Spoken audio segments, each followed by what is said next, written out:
মানে এজেন্ডাকে সামনে রেখে আমরা যেন হীন উদ্দেশ্য স্বার্থের জন্য আমরা যেন নতুন করে একটা রাজনৈতিক বিভাজন, একটা সংকটের দিকে দেশকে ঠেলে না দিই। এই মধ্যে দুটো ভোটের বাস্তবতা নেই। জাতীয় নির্বাচনটিকে আমাদের ফোকাস করা উচিত এবং এই জুলাই সনদ একই দিনে দুটো ভোটের কথা আলোচনা হয়েছে। কারণ দেখেন, এই যে সমস্ত পণ্ডিত মানুষগুলো জুলাই সনদ এখন ভোটের কথা বলছে, বিএনপি যদি গণভোটে এটা না চায়, মানে এখন জাতীয় নির্বাচন তো বাধাগ্রস্ত হবে, এটা বলা হয়েছে, ধারণা করতেছে। বিএনপি যদি না চায়, জাতীয় পার্টি আওয়ামী লীগ এই ফ্যাসিবাদী শক্তি তো জুলাইয়ের পক্ষে না, গণভোটে কি এইটা গৃহীত হবে? গণভোট কি জয়লাভ করবে? কারণ এই যে আমরা একটা রং স্ট্র্যাটেজি নিয়ে শুধুমাত্র মিডিয়ায় কিংবা মানুষকে একটা আইওএস দেওয়ার জন্য, একটা ব্লাফ দেওয়ার জন্য যে সমস্ত কথাবার্তা বলছি এবং সেটা নিয়ে একটা কর্মসূচি দাঁড় করাচ্ছি, একটা হইচই করছি, এগুলো কি বুঝে করছে না বুঝে করছে আমরা বুঝি না। প্রধান উপদেষ্টার কাছে আমরা সত্যিকার অর্থে গতকালকে বিজেপির সভাপতি বলেছিল যে 4 মাস বিজেপি, যার বাংলাদেশের তৈরি পোশাক খাতের মালিকদের সংগঠন, আমাদের এক্সপোর্টের সবচেয়ে বড় জায়গা, দেশের অর্থনীতি যে আরএমজির উপরে একটা টিকে আছে, তারা 4 মাস মালিক পক্ষ দেখা করতে চেয়েছে সরকারের সাথে, অ্যাপয়েন্টমেন্ট পায় নাই।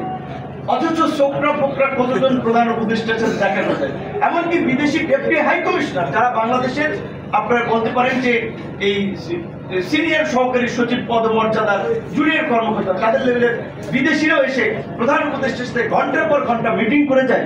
আর আমাদের অর্থনীতির চাকাকে যারা ধরে আছেন, ব্যবসা বাণিজ্য শিল্প কারখানা, তারা 4 মাস সময় পান না।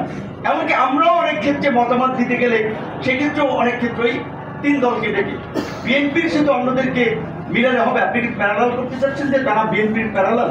এটা কি বাস্তব? তাহলে আপনারা এই যে প্রতারণা করছেন, এর জন্য আপনাকে জবাবদিহি করতে হবে। সর্বশেষ একটা কথা বলে শেষ করব, এটা কথা বলার কথাটা তারপর বলতে হচ্ছে যে আমরা আওয়ামী ফ্যাসিবাদের বিরুদ্ধে আন্দোলন সংগ্রাম করলাম, বারবার রক্তাক্ত হয়েছে। মির্জা ফখরুল সাহেব, আপনার নিশ্চয়ই মনে আছে, অনেক মিটিংয়ে বলেছিল যে আমাদের তরুণরা কোথায়, আমাদের তরুণদেরকে বেরিয়ে আসতে হবে, তরুণদেরকে দেশের জন্য রাজপথে নামতে হবে। সেই তরুণদেরকে রাজপথে নামানোর জন্য, তরুণদের চৈতন্য বোধ জাগ্রত করার জন্য আমরা রক্তাক্ত হয়েছি, আমরা লাঞ্ছিত হয়েছি, নিগৃহীত হয়েছি, কিন্তু আমরা হাল ছাড়িনি। এই পরিবর্তনের পরে কি পেলাম? সেই ফ্যাসিবাদের চেয়েও নির্মম নিষ্ঠুরভাবে আক্রান্ত হয়েছি ডক্টর ইউনূসের সরকার।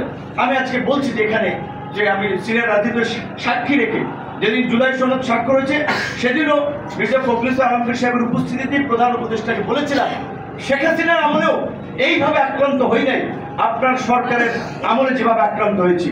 আপনারা বিচার বিভাগীয় তদন্ত করেছেন, এই ঘটনার বিচার করতে হবে, অন্যথা এই ঘটনা অনেকের সাথে ঘটবে। কাজে আমরা চাই যেমনি ভাবে এই মানবতা বিরোধী অপরাধের কারণে 15